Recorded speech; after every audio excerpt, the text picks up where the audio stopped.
The Amendment 4 is incredibly small, and it's vague for a reason. And the other amendments define the terms. And so it's written to confuse, it's written to create loopholes, it's written so that they can essentially allow abortion up until birth. The one thing that's critical for people to know is this is irreversible. My big concern is the health of women. When you get an abortion, you are not going to be protected the same way you would be for any other procedure. It is critical that people vote no on this amendment, even if they're pro-choice. Our families matter, life matters, human life matters.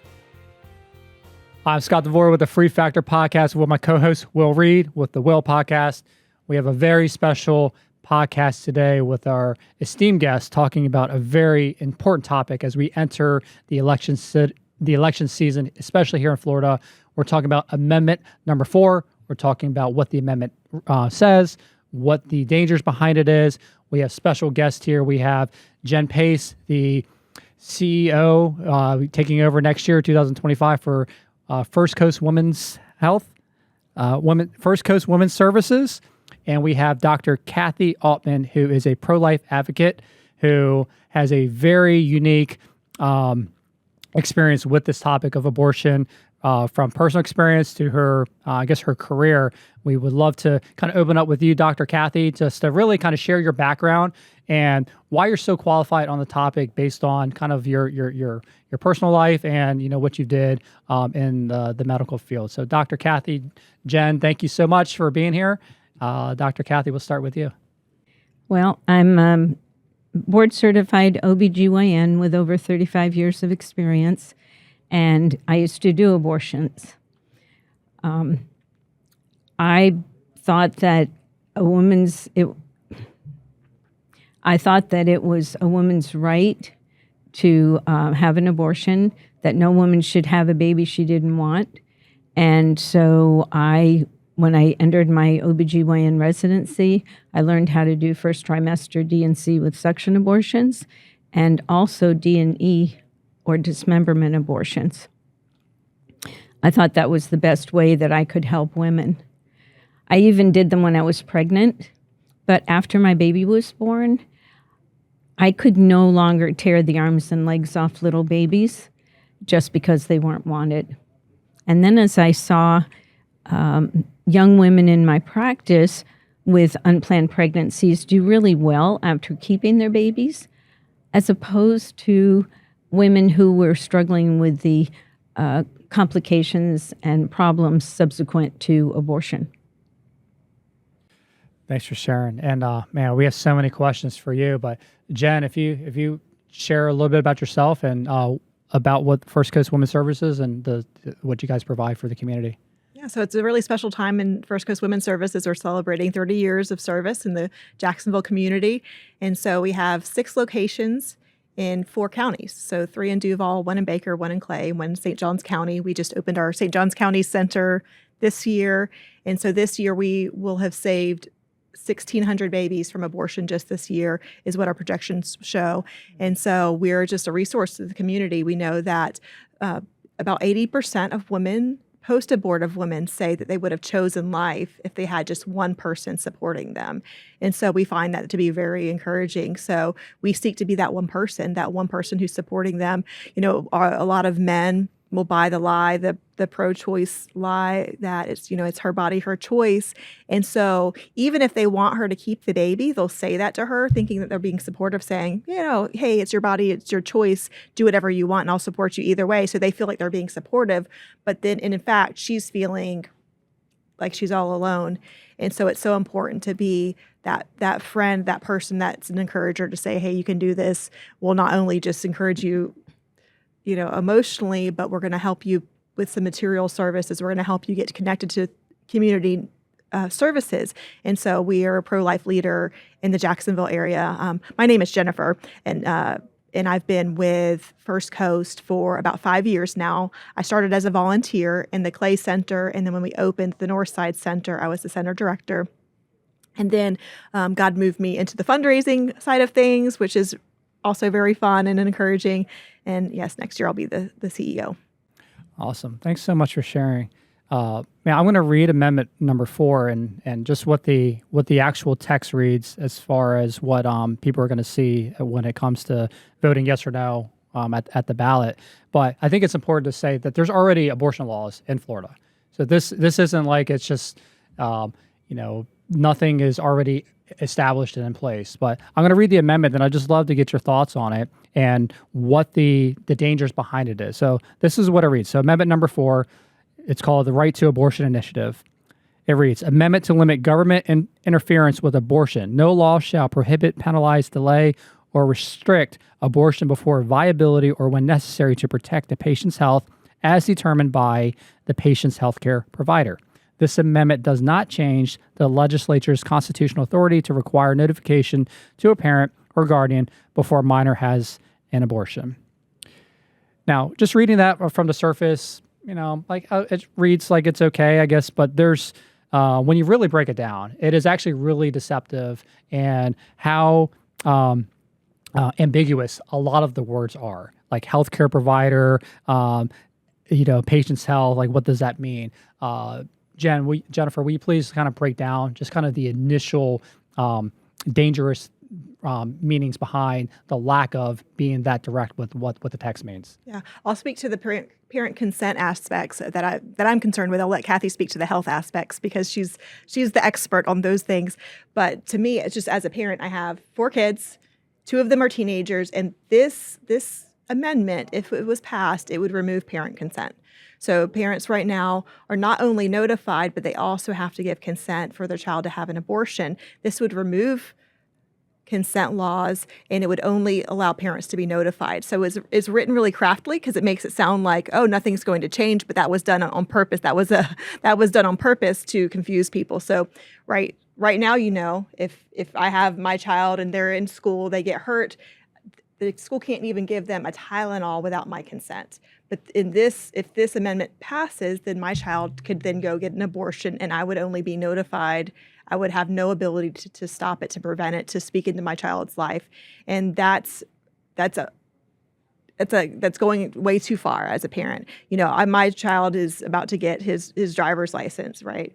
And so he could not be able to legally drive in the state of Florida, but he could, be part of an abortion, and so it's terrible. The other part that's concerning to me is the first 3 words, no law shall.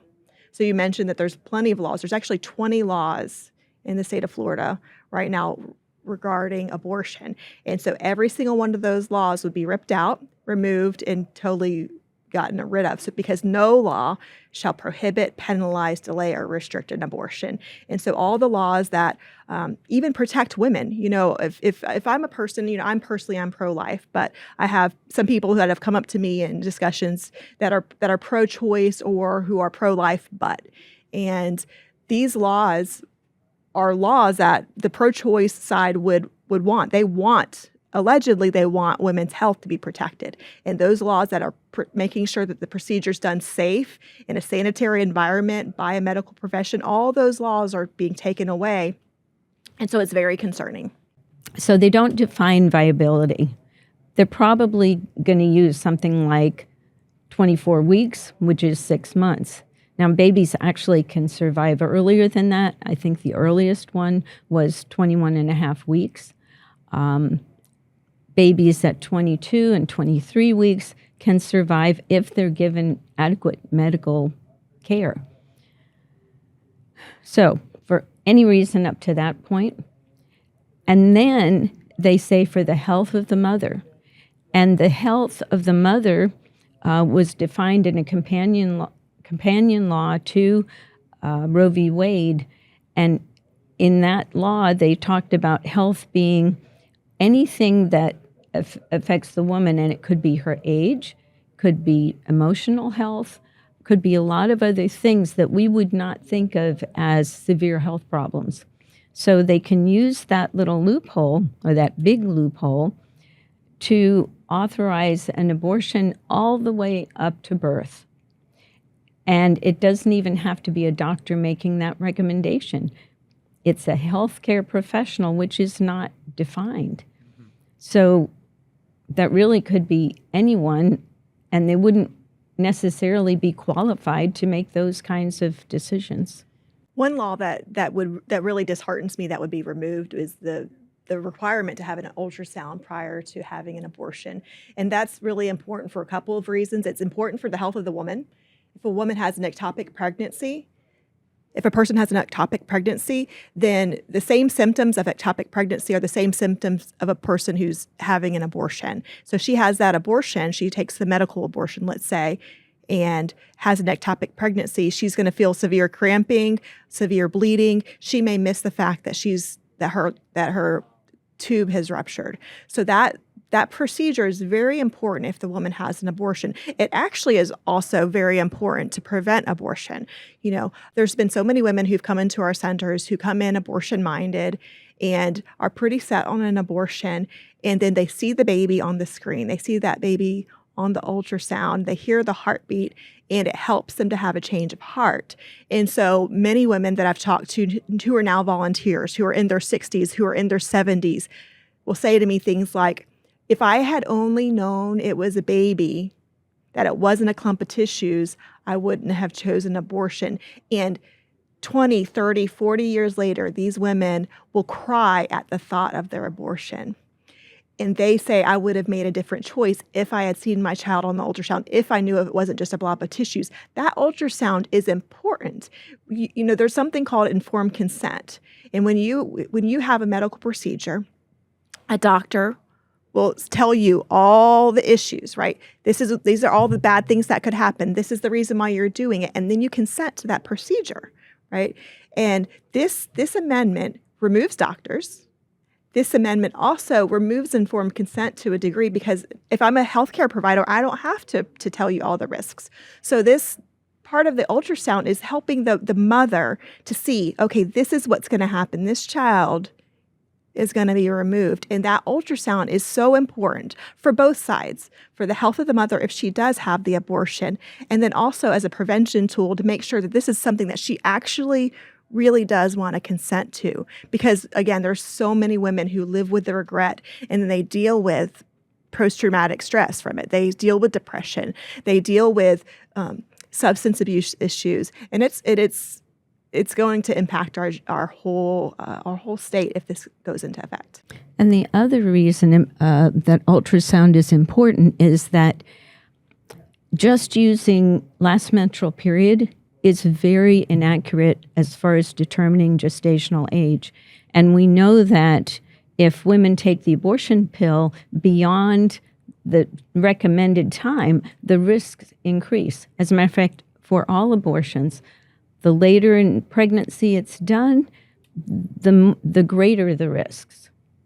I'm Scott DeVore with DeVore Capital Contracting, multi-service licensed construction company. We are a certified roofing and general contractor. We do everything from residential to commercial roofing and all other construction services. If you are a homeowner or a commercial building owner and you have any roofing needs, from repairs to replacements to tarping, please reach out to us at 844-4DeVore or at the link below. No, I agree with what you were saying, Jennifer, in regards to the importance of the ultrasound, and even with the way things currently are, with doctors and medical professionals, it seems like over the last 10, 15, 20 years, the ease of the recommendation of terminating life has just gotten to be so easy in society for someone to make that recommendation. We experienced it when my wife was pregnant with our daughter Madeline, and very early on in the pregnancy, the doctor said, your daughter is going to be born, if she makes it full term, she's going to be born deformed, severe physical and mental defects, and it was just immediately went to this place of just go ahead, terminate now, and things will be better for you. And we obviously chose life. We chose to let God's will be done in how we would proceed. And our daughter was born perfectly fine. None of so even in the medical professionals have gotten to a place where they're quick to recommend this for whatever reason that it is. But when you use, it's not a glob of tissues. It's not just a clump of cells. And I've heard in previous talks, Dr. Aultman, we believe that conception is the start of life. And at that point, that is a baby. That is a life form. And when you can see, because I've talked to women that have made that decision to continue on with life, when they see that sonogram done and they see that heartbeat for the first time, like things change inside of an individual when they do realize that, no, it is life, and life is so valuable. And unfortunately, with amendments like this, and even some of the current laws on the books, it's made it easy, and as a father, we have 5 children, 4 of them being daughters. I cannot even imagine an environment to where my daughter at 15, 16, 17 years old would be given the authority to make this life-changing decision without the consent of myself and their mother. Like that just flabbergasted is the word that I'm looking for. Mm-hmm. That could even be a thing that mature adults could propose an amendment that a child would be given the authority to make that decision. Like, we all know that as we have gotten older, life changes. How we think about things change. And you're right, like 80% of women that have made this decision have regret for the rest of their life. This isn't something that is just a one and done. And from the father's perspective, a lot of men thinking they're doing the right thing and being supportive also carry, that regret, which is why I love one of the things that First Coast Women's Services does is not just support the women, but also supports the men, because not many people do. And I think we have a responsibility to educate the 2 people that were involved in the creation of this life form. So could you speak to that a little bit, like the counseling services and the help and the support specifically that you provide for men and women? Yeah, so when we see a client, when someone comes to us and they are taking their pregnancy test, what we do is we do the same kind of conversation with the men that we do with the women. So we educate them on fetal development. We have a spiritual conversation with them because we are a faith-based organization. If they will consent, we'll show them abortion procedures. It's an animation video. It's not, gory. It's not intended to for the shock and awe of it. And then we'll do option boxes with them. And the option boxes is really just a way for them to process, because a lot of times they come to us and they're scared. They don't know what to do. They just find out they're pregnant and they're really not sure what to do. They weren't planning this child. And so just to have a safe space for them to actually talk out loud, hear their thoughts out loud. And then if they have some reasons why they're considering an abortion, seeing if there's something that we can do to help to mitigate that. The majority of the time it's financial. Sure. There's been times, there's a couple actually that we just finished recording their client story, so I can talk about their story on this. But they were considering an abortion. They had been together for a while, but they were considering an abortion because the relationship just really started to get stressful whenever they found out that they were pregnant. And so they were thinking, man, I don't even know if I want to be with you anymore. And then there's this baby. And so maybe we'll just get rid of the baby and the relationship will stay intact. Well, statistically, most times when there's an abortion, the relationship ends up breaking up. And this couple actually had been together for a very long time.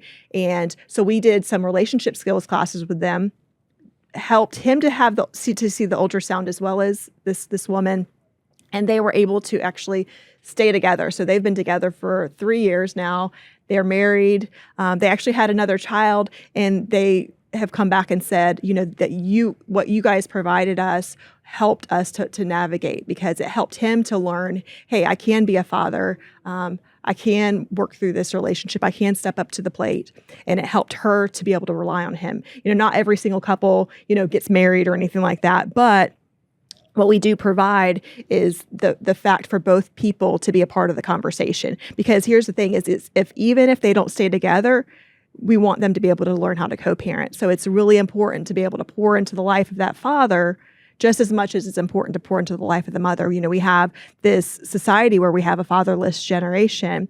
And so we have a responsibility to be pouring into the lives of the men just as much as we do her. So if we believe that if we educate him the same way that we educate the females with the option boxes, with fetal development, with him understanding what the impacts of abortion is and having that spiritual conversation, if we educate him the same way we do with her, then he's now empowered to make a more informed decision and to influence her, because we know that the male is the biggest influence in her decision. If he tells her to terminate, that weighs very heavily on her, and so we want to make sure that he's fully educated, because a lot of the times the guy really doesn't understand nor does the girl really understand what's going to happen in an abortion. And once they realize in a dismemberment and abortion what happens and how that's going to impact her, it helps to change his point of view as well. Sure.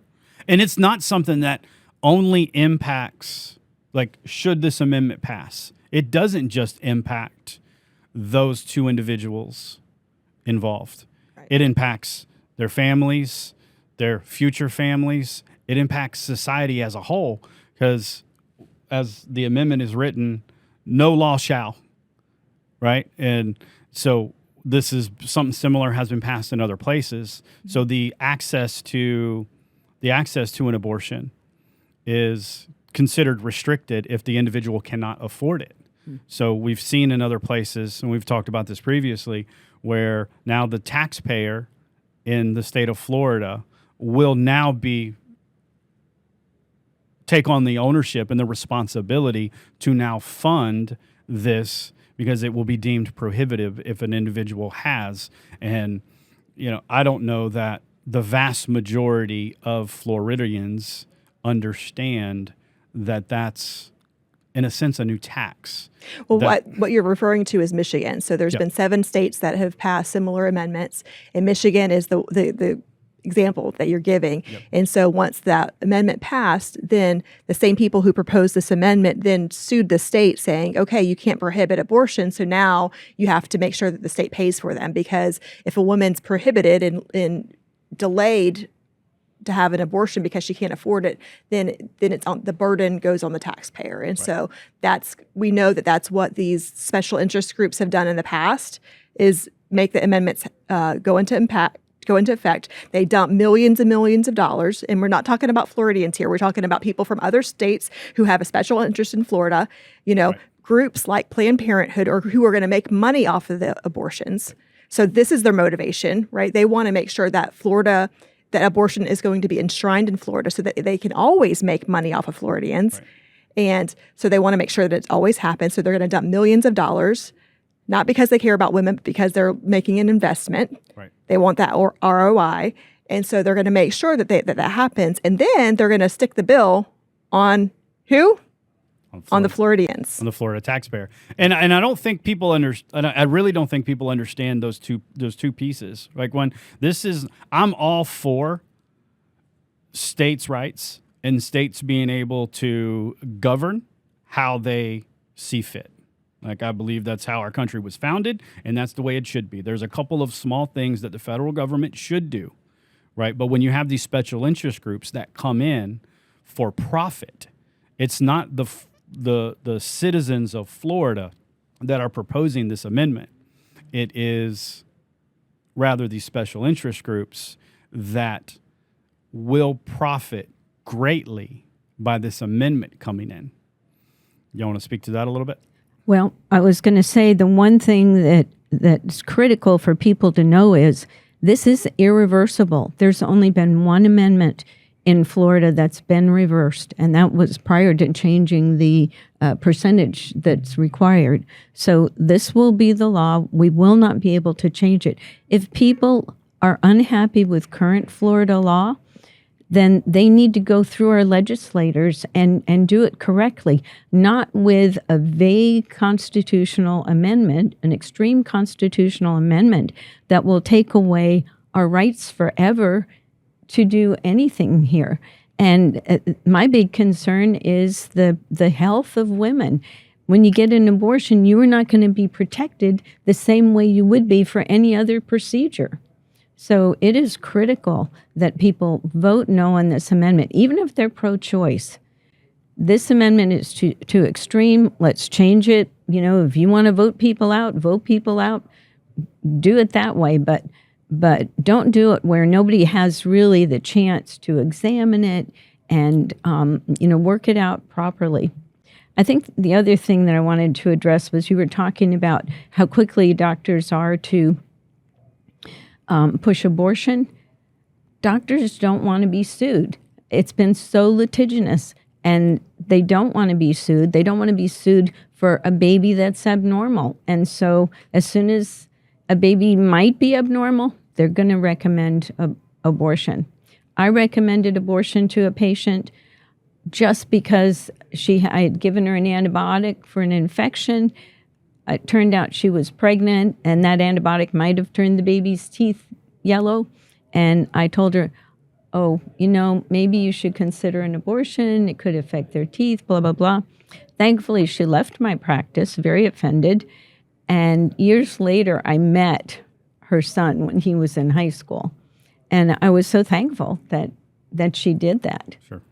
I am Will with DCRE, DeVore Capital Real Estate. We want to help you with your buying and selling real estate transactions. We know in the economy and the market that we have today, everybody is telling you that it is impossible to buy or to sell. We know that we can get the deal done. Give us a call at 844-4DeVore or hit the link below. Have a great day.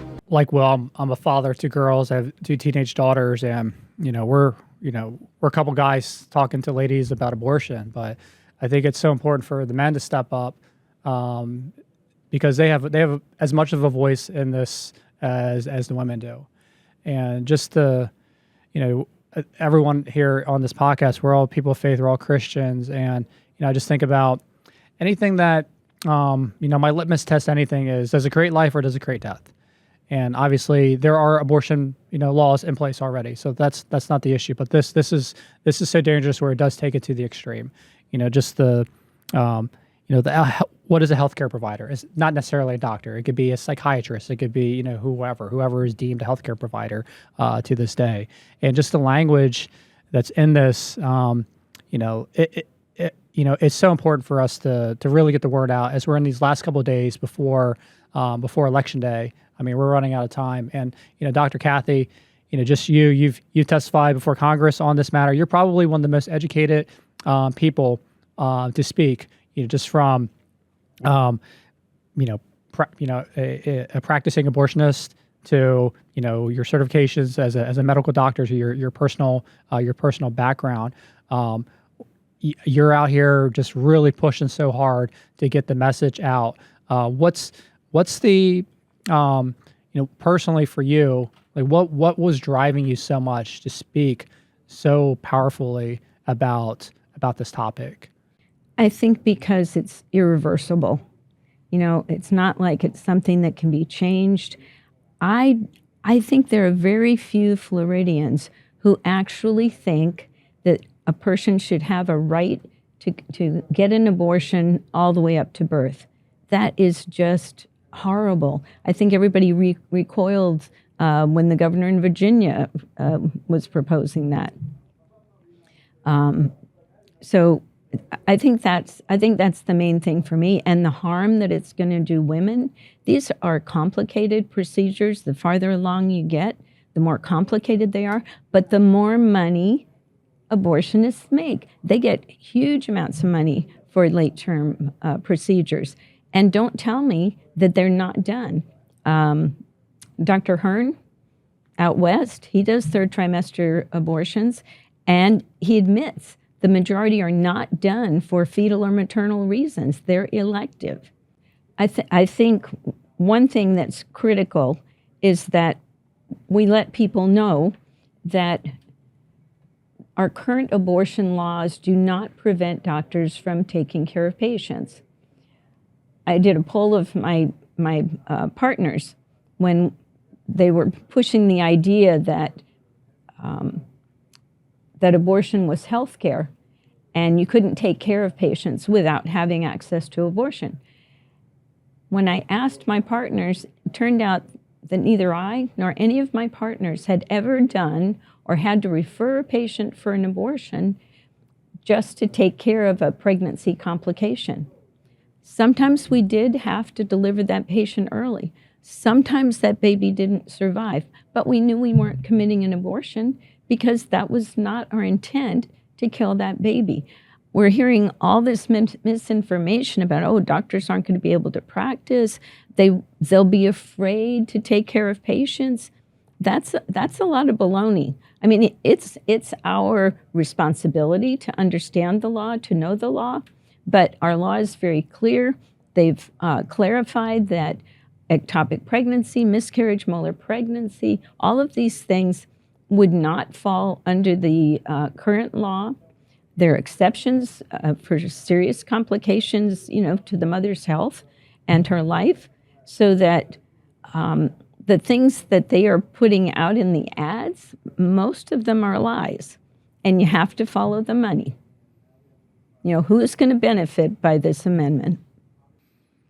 Yeah, and it's unfortunate that that's where we have gotten to as a society, where dollars trump life, and we've seen. My concern, there's many concerns, is at what point does an amendment that is this extreme, do we start going the way as some European nations and even in Canada, where an individual, for various reasons, can decide to terminate their own life. We're seeing that in Europe, where it's become cheaper for the elderly population to decide to self-terminate than for us to provide for our senior citizens in a way that we should, because their life is valuable. I saw a story not too long ago, a gentleman in Canada who his housing situation was going to change, and he wasn't going to be able to afford an apartment. So he chose to put his name on the suicide list. He would have rather not been alive than to be homeless, right? Like, that should never be an option, So like, if we're already there in many places of the world, at what point do we get to a place where this 1-year-old or this 5-year-old it's just too hard to be a parent, right? Like, that terrifies me, and nobody can tell me that that's not possible, because we see the extreme and say, okay, well, there's no way that it could get more extreme. But we see it in other places where it has been taken to the extreme, and life is so valuable. And when you take the dollars, and if we were to put those resources into helping people provide stable living environments for the children, how about we fund adoption instead Absolutely. of abortion? How about that? And that's the thing too, like adoption. And I know parents that have adopted, and it is so difficult when you have so many people that want to have children, and due to infertility issues and other reasons, they can't. They want to adopt babies. They want to adopt children to provide safe, stable, loving homes for children, but it's so expensive. It's so difficult. The courts are involved. It's these legal battles, too often. And we could make things so much easier if the focus was to protect human life.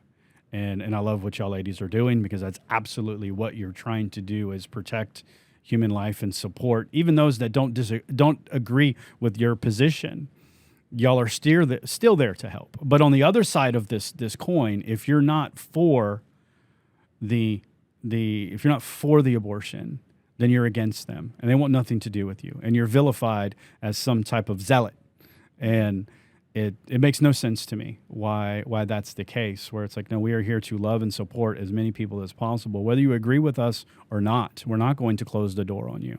But it's so much better. We have so many more opportunities as a society to do right by life, and just value it from its earliest conception moment to the end of a human's life. Like, we are here to love people. We're here to love our neighbors as ourselves. That's what Jesus commanded us to do.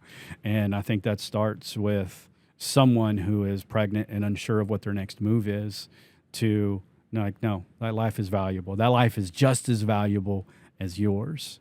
And when we approach it that way, I think we really can have a major impact like y'all have made. But this is something that can't be a taboo topic. Whether the amendment passes or not, people are still going to need help. People are still going to need love.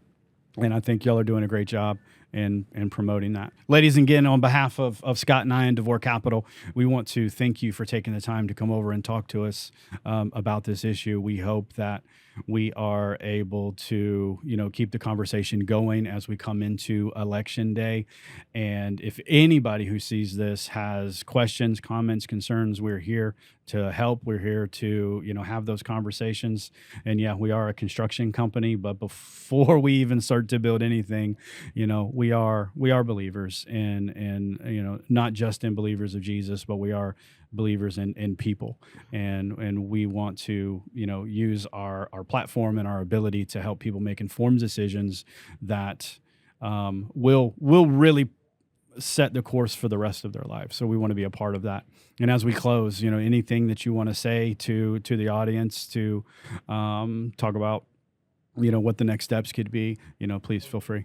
I think one of the things that I'm afraid of is that Christians and people of conscience will not step up, that they will just let it slide by. But this is the time when we have to do something. If you do nothing now, we will be left with a situation where untold, probably eventually millions, will die because you didn't do something now. This extreme amendment is irreversible. You need to vote no. You not only need to vote no, you need to go out and talk to other people about it and get them to vote no. Put things on doorknobs, but do something to fight against this amendment. There are better ways to change the law if you're not in favor of it.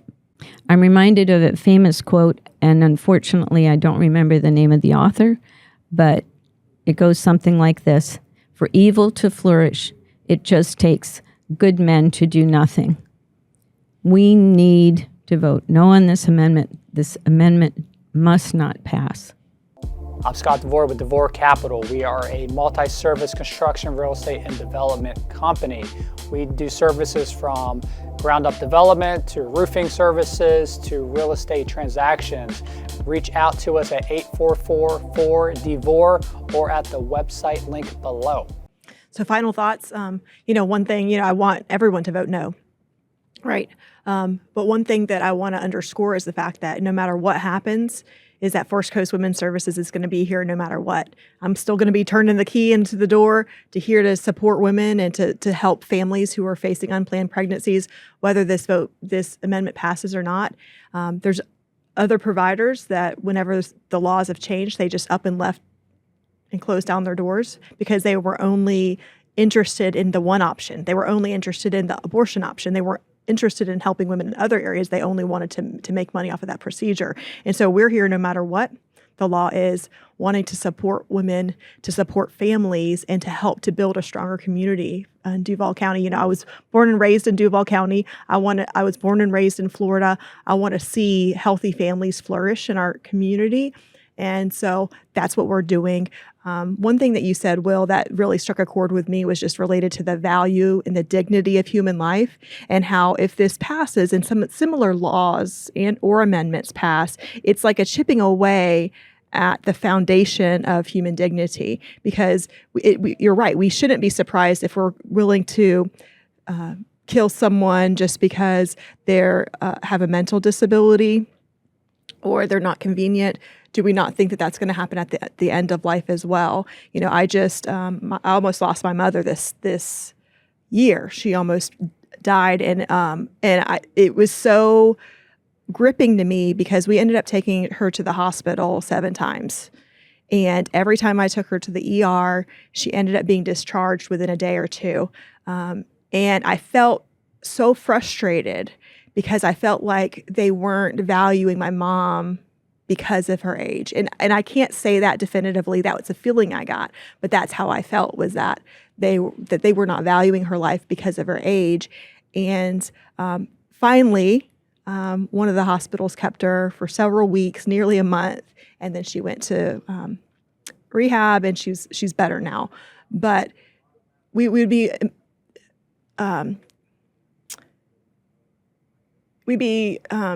mistaken to think that there's not implications and to think that they're not done. And so it really is important to say what Kathy's saying. It's important to fight this because our families matter, life matters, human life matters.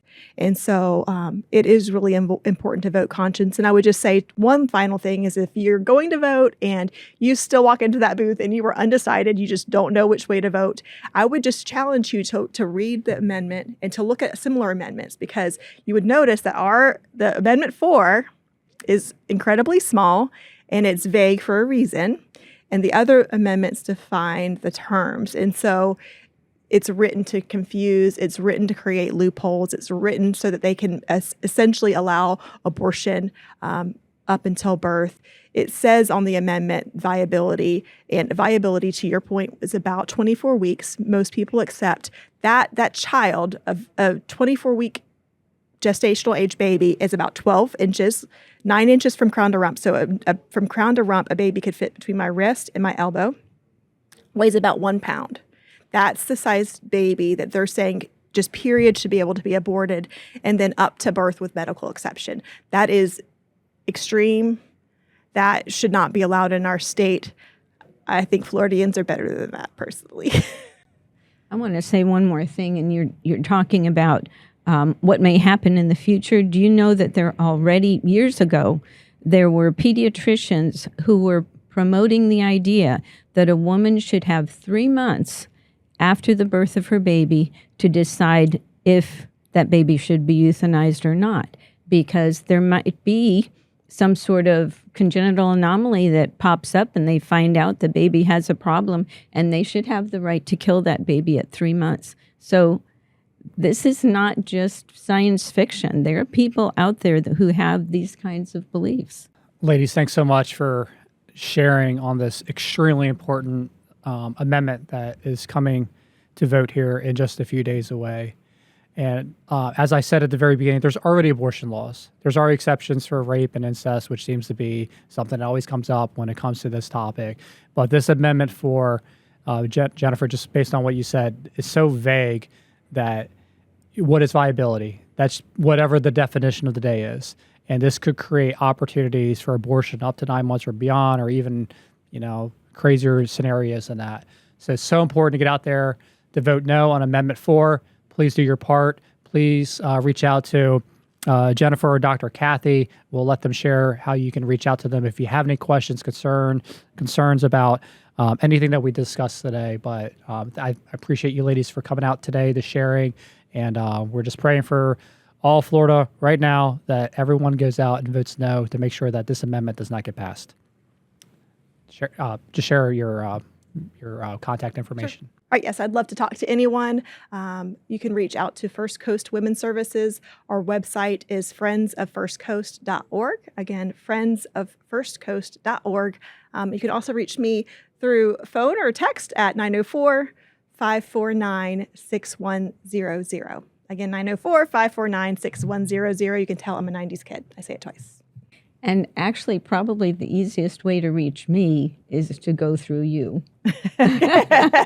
Because I don't have a website or anything. I am an associate scholar with the Charlotte Lozier Institute, and if you wanted me to speak or something, that's probably the most appropriate way to go.